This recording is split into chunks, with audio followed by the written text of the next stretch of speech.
but I'm very curious because it appears to be kind of moving around, and we're standing about 50 yards from the monument, and this red light just kind of seems to be moving around just to the right of the archway, and my brain is trying really hard to figure out what this is. And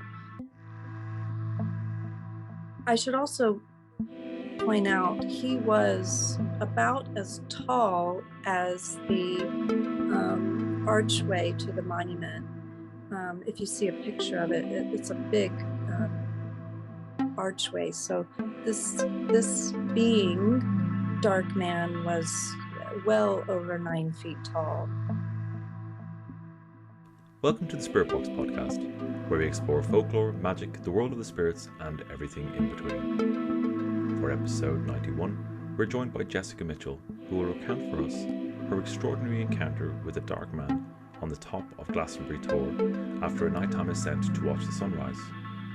For those of you not familiar with the Tor or Glastonbury, please check the show notes for some wonderfully selected, beautifully curated educational links.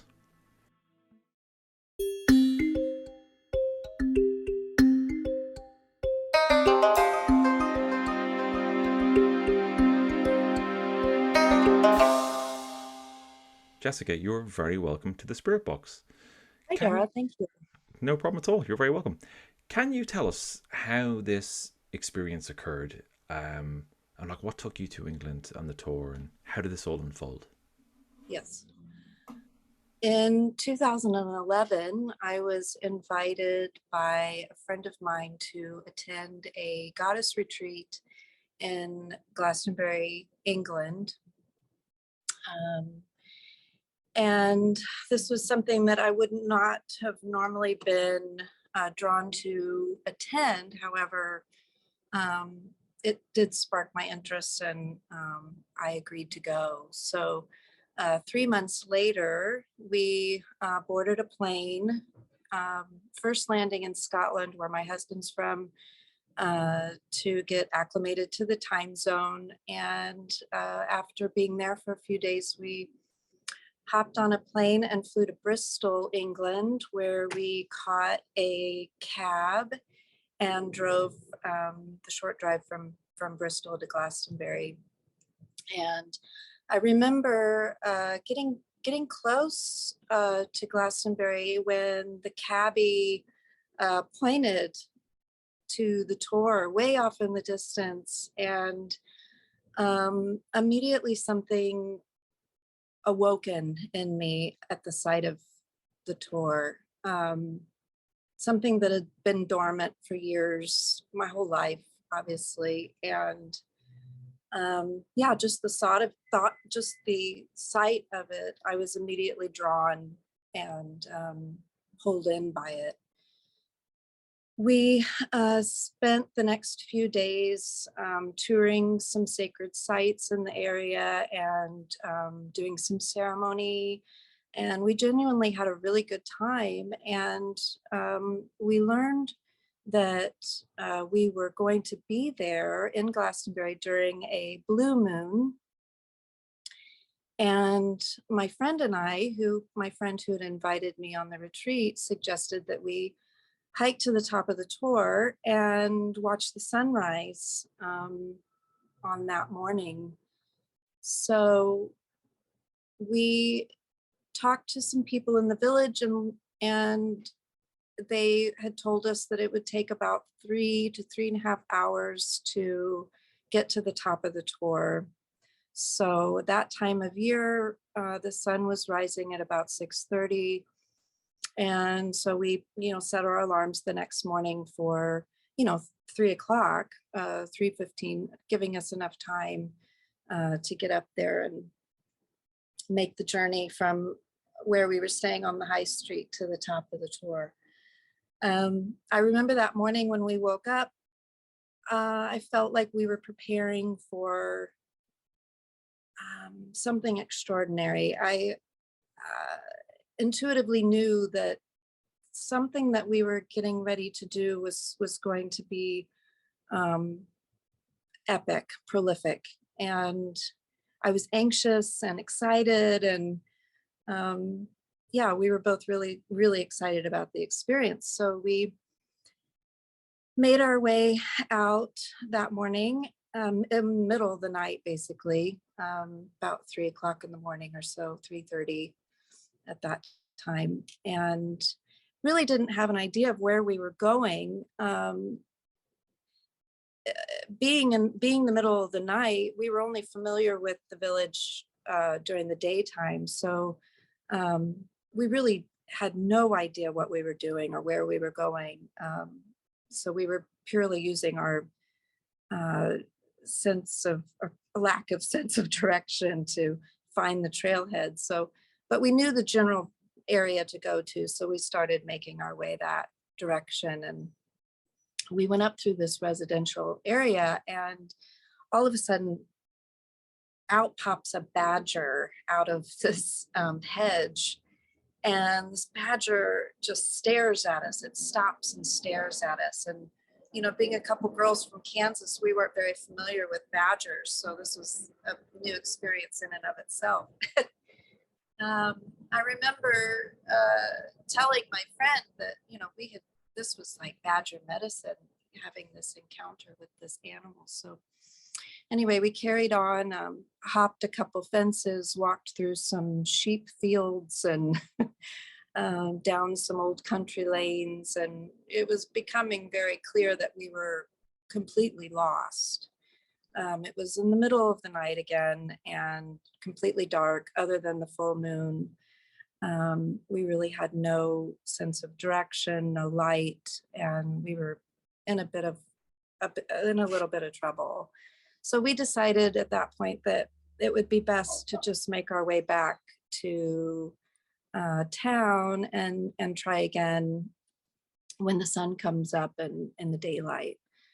Right about that time, we came across the paved road that we recognized as being the one that would take us back down into the village. So we made the turn and started making our way down this paved road, when all of a sudden, lo and behold, there's the trailhead. And we looked at each other and we decided, yeah, we're going to do it. We're here now. We've found the trailhead finally, after all of this searching, and yeah, so we walked through the gate, and before we know it, we're kind of making our way up the hillside. And with every step, it feels very meditative. I don't know who of your listeners have visited this place, but you immediately feel the sacredness of the ground that you're walking on. And so that was kind of the feeling walking up the Tor, was just this feeling of real gratitude and being in a place of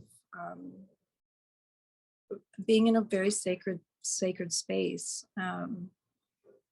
So we're mindfully making our way up the hillside, and we're looking at the monument at the top. Somehow we have made our way from the bottom of the hill to the top, and it's only taken 20 minutes, which was baffling to us because we were told that it would take, 3 to 3.5 hours to make it to the top. So we weren't quite sure.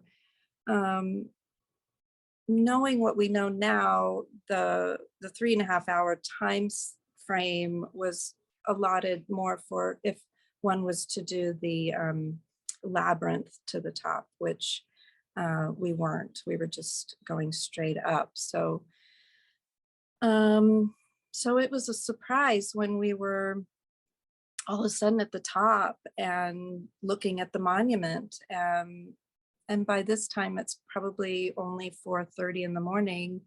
So we still have 2 hours of time before the sun rises. So that was kind of funny. But anyway, my friend and I are standing side by side and just taking in the moment, being in the presence of this monument on this hill, there was something really moving about it, and awe-inspiring. It was really being in the presence of something ancient, and it's hard to explain just what sort of feelings were stirring inside of me at that moment. But my friend leaned over to me and she said, isn't it amazing that it's just the two of us here? And I said, yes, it is. It's amazing. And at that very moment, I see a small red light appear just to the right of the archway. And immediately my brain says to me, oh, that's some sort of an alarm or a motion detector or something along those lines. So,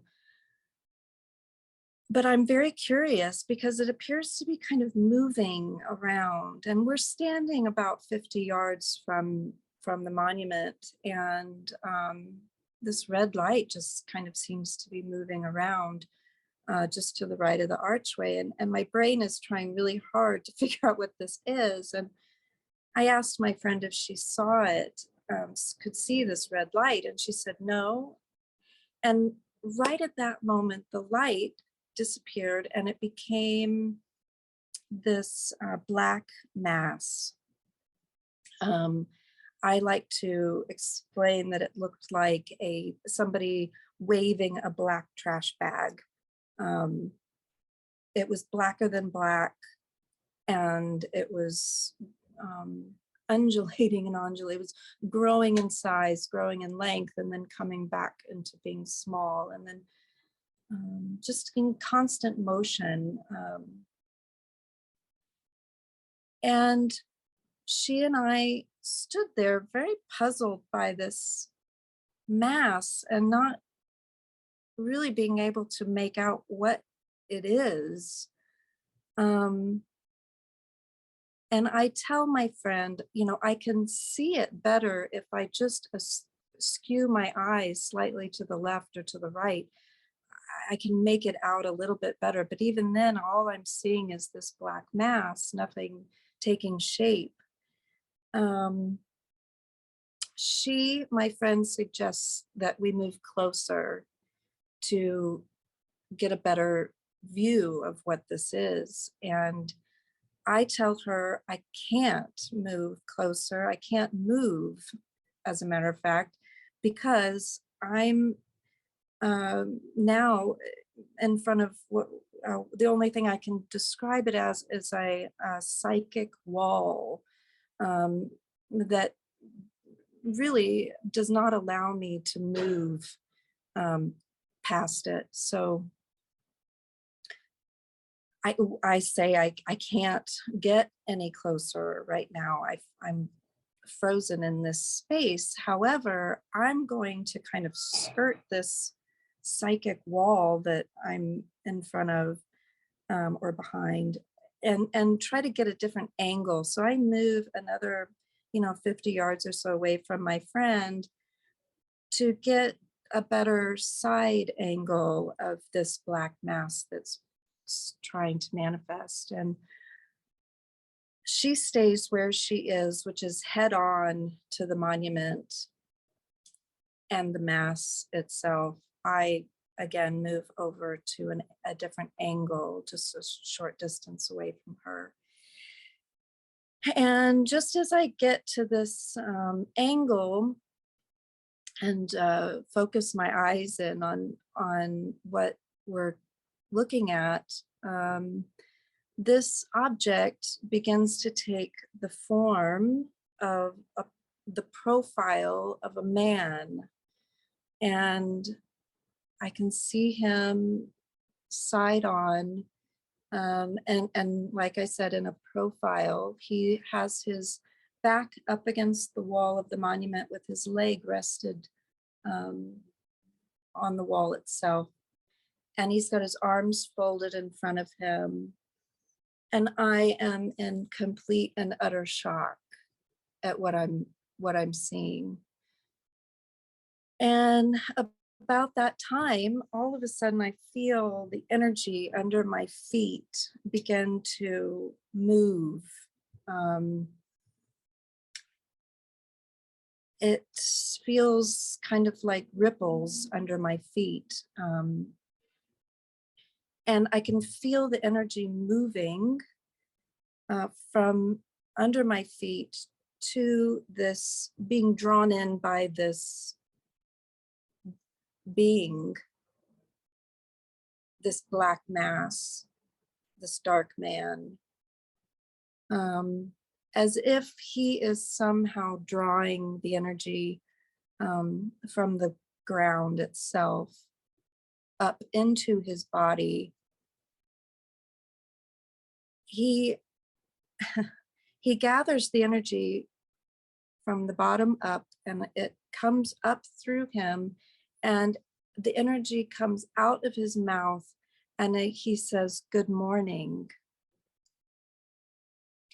And as he says this, the energy around me is rippling, much like a rock being thrown into water, and the ripples that come from that. That's exactly what was happening in the atmosphere around us at that time. This greeting of good morning was reverberating throughout the land, is what it felt like, and through our bodies. And I look over at my friend, and she immediately takes this fight or flight stance, as if she's ready to fight.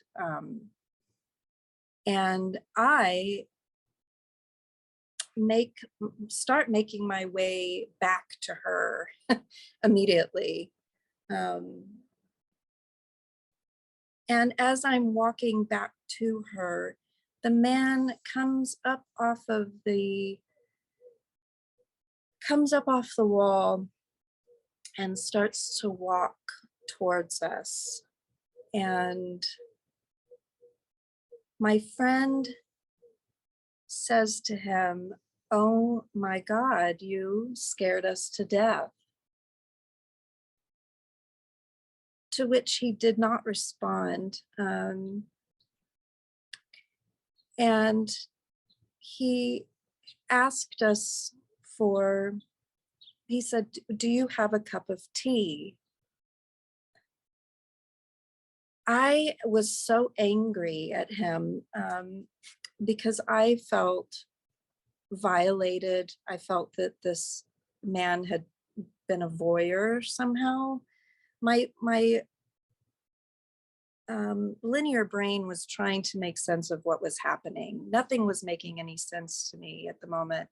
And my reaction was anger. I was extremely angry. But when I heard his voice ask for a cup of tea, something about his accent I recognized, and I wanted to ask him if he was from a certain part of Scotland, because his accent sounded very familiar to me. And it was at that moment a lightning struck me and said, "Do not engage." Those words exactly through my mind. Do not engage. I was given very strict rules not to engage with this being. So I didn't ask where he was from, but his accent did sound very familiar to me. And no, to his question, we said, "No, we do not have a cup of tea." It was puzzling. It was such an odd question. And then he was visibly disappointed. He said, "Do you have a cigarette?" And again, I was just so angry. And I said, no, we do not have a cigarette. And again, he was disappointed. And once I made it back to my friend, I said something to the effect of, how dare you not make your presence known? We've been standing here for 5 minutes. How dare you not make your presence known? And I turned to my friend and I said, we need to go. We need to go now. And so she said to him, right, well, have a nice day. And he turns around very slowly. I should also point out he was about as tall as the archway to the monument. If you see a picture of it, it's a big archway. So this being, dark man, was well over 9 feet tall. He turns around, walks back to his perch on the wall, and gets back into the stance that he was in when we saw him, which leaned back up against the wall, folded his arms, and put his foot back up on the wall. And my friend said, well, have a nice day. And he said, what's left of it? Which was an odd thing to say at 4:30 in the morning. So my friend and I turn and we're arm in arm. And she said, Jessie, I think we should run. And I said, no, we can't run. We can't run. There was, in my mind, I felt like we were in a very dangerous situation. And if we were to run, it would indicate that we were prey. And I did feel this being was a predator. No, we couldn't run. We could just walk really, really fast. But part of me really did feel like we were probably never going to be seen again. We made our way down the hill very, very quickly. And once we reached the bottom of the hill, we both realized that we were safe. And we spent the next at least 24 hours in complete shock. And weren't entirely sure what had happened to us, who or what this was that we had encountered. To speak of it, we were visibly shaken to the core by our experience. And yeah, that was the end of that. We spent the next few days there, but it changed me immediately. I do feel as though I went up the Tor one person, and I came down the Tor after that experience a totally different person. All of a sudden, everything that I ever thought was true was now turned up on its head, and it made me question everything. Something shifted, and to this day, I have been unpacking that experience, and I am learning more and more about it all the time. But it was an incredible experience, and one that has shaped me, and I'll never forget it. Thank you for sharing that, Jessica. What a remarkable and terrifying experience. Yes. If it's okay, I'd like to ask a couple of questions about that, if you don't mind. In terms of the figure that you saw, the dark man, were there any discernible features? Like, did he look three-dimensional, or like just like a flat dark figure? What did he look like? Yeah, he looked flat. When I say he was blacker than black, he really was a shade of black that I've never seen in real Wow. life. He his physical appearance,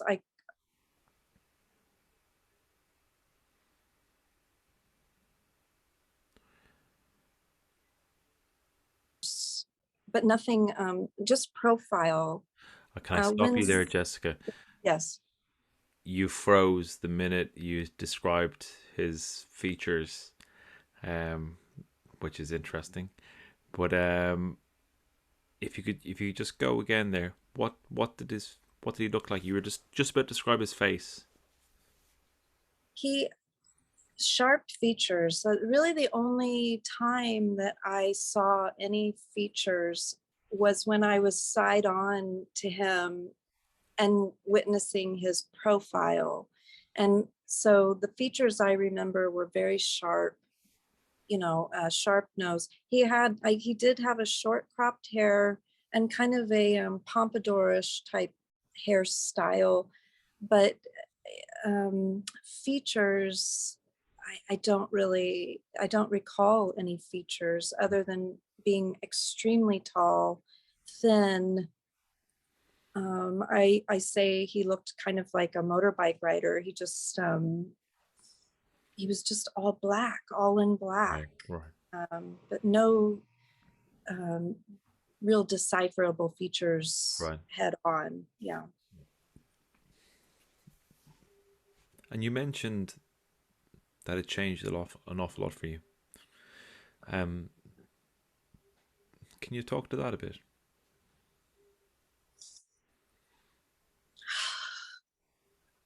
It was validation to me that these things do exist. It was validation to me that there was no question anymore as to the existence of other beings, whether they be fairies or ghosts or shadow people. To me, the days of questioning these things was over. And now I knew that this alternate world existed alongside the world that we walk in.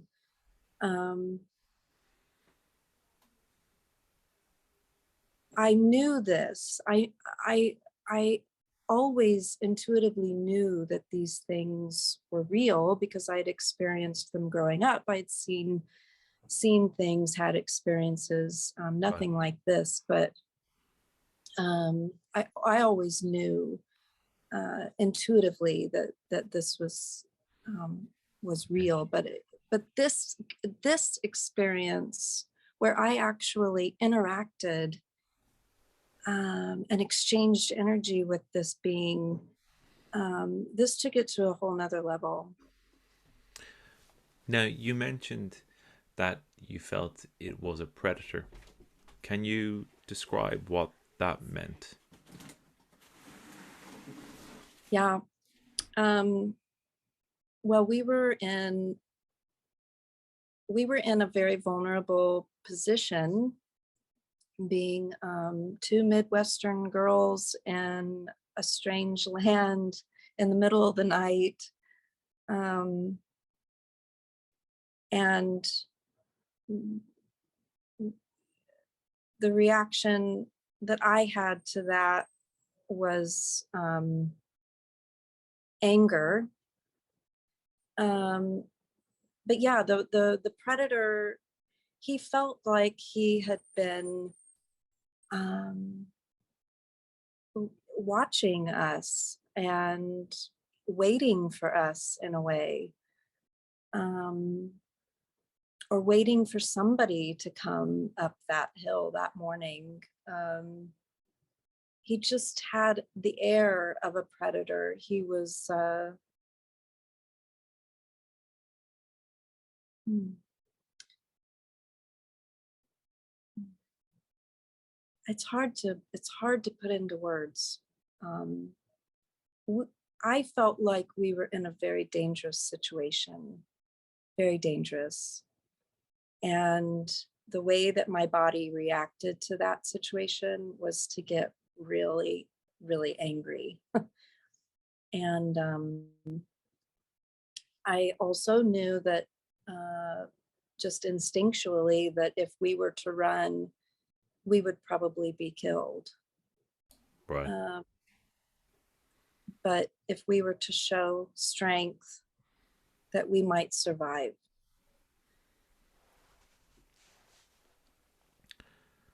What a startling experience.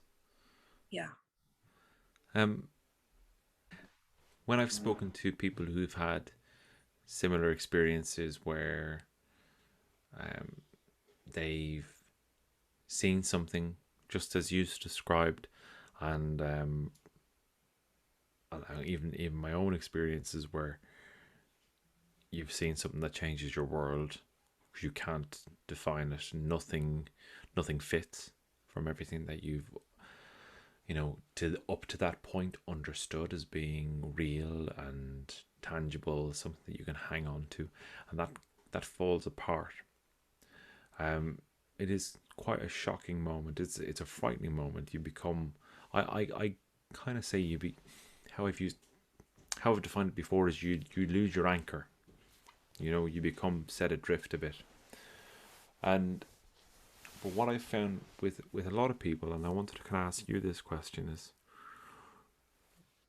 when you kind of reposition and you recalibrate and you kind of manage to orientate yourself a bit and digest what's happened, you are changed, you are different, but your interests and the areas you explore change with that as well.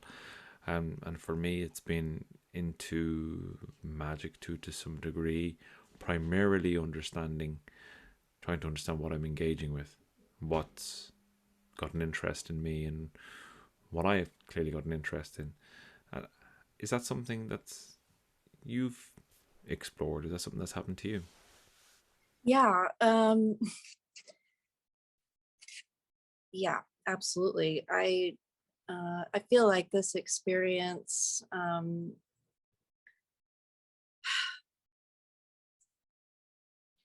I became a little bit obsessed, um, with the image of the Tor, with the monument, with hearing other people's stories about the area, and um, it did kind of open me up. When I came home from Glastonbury, I started having um, uh, experiences in my home of seeing entities, and I mean, there had been some activity in my house already, but something uh, changed where I started having more experiences, more paranormal experiences. Um, Luckily, that's kind of subsided now, but yeah, there was something about that validation of now knowing that these things exist and they're real and they're happening alongside us all the time. And I accepted this. I started to see the world in a different light. Um, I started to understand that uh, n- not everything is as it seems, obviously, um, and yeah, yes, yeah, absolutely. I 100% resonate with what you're saying, and that's how it changed me, was um, helping me understand that there's so much more going on than what we are told or what we see, or It's very a very complicated and deep place that we live. Have you ever seen him again? No, I haven't. I have seen I've seen a shadow person, but no, not this entity. He's a much different energy than your typical run-of-the-mill shadow person, No, I've not encountered this being again. You almost No. sound disappointed. I am. Yeah, there's a part of me that feels as though that morning a piece of him is now inside of me, and a piece of me is now inside of him. We exchanged something that day. So there is a part of me, even though I was so angry and so scared, there's a part of me that does long to be reunited with him. If for no other reason than to just ask questions. Why would be the first question I'd like to ask.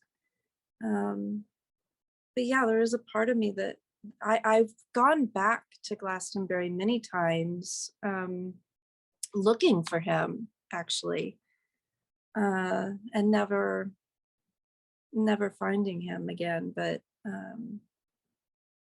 I do hope to meet him again, and now I'll be more prepared.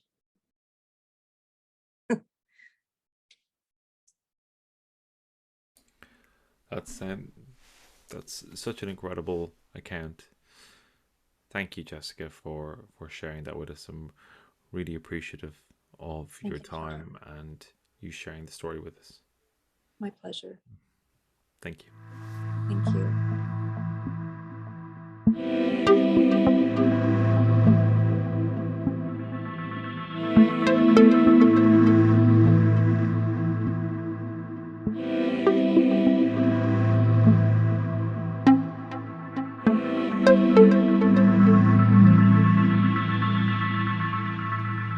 What a remarkable story. Thank you so much, Jessica, for coming on the show and sharing your story. For those of you out there who have had similar experiences, please do reach out to me. This is what this show is fundamentally about, sharing and trying to understand and navigate these transformative and world-altering experiences. I'll leave the link to Jessica's Instagram and indeed some information about the tour and Glastonbury in the show notes. So do check that out. Thank you very much for listening. If you'd like to support the podcast, you can always do so through Patreon. You can see that in the links below, or you can buy me a book, whatever is appropriate to you. I'm Dara Mason. You've been listening to the Spirit Box podcast. Thank you. Take care. Goodbye.